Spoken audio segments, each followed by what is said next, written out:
oceans play a huge role in defining Canada. Our national motto is "From Sea to Sea."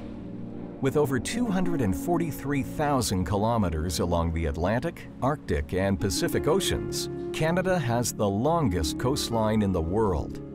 People should be very concerned about the environment. Try to imagine Canada without the oceans. A substantial part of Canada's economy is linked to the oceans.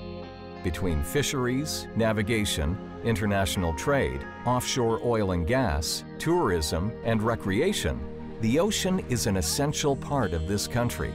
But even in this day and age, much of the ocean is unknown to us, which is why continued research is vital for Canada to manage its ocean resources. It's important to know how the ocean is going to behave over the next decades to a century, because over much of the global ocean, the oxygen is decreasing because it's not getting replenished with oxygen from the atmosphere.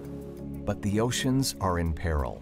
Pollution, climate change, and overfishing are all contributing to major changes in the ocean's ability to sustain themselves. We tend to use it like a sewer or a free garbage dump. We throw a lot of debris in the ocean, we dump sewage in the ocean, and we burn fossil fuels, and it ends up in the ocean. We do see some issues that concern us significantly.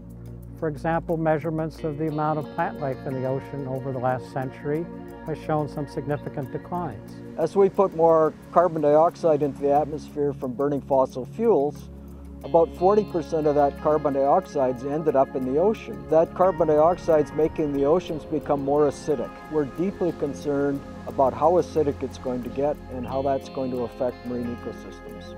In essence, if we lose the oceans, we lose the planet. We need the ocean, and we have to live in harmony with it, and we need to do this safely and sustainably. To try to do this without understanding how it works and what we are doing to it would be foolish. What gives me hope for the future, I think, is that our children are much more aware of the environment and what we're doing to it than we were. And I'm hoping that they will assert themselves to see that we're more protective of our environment.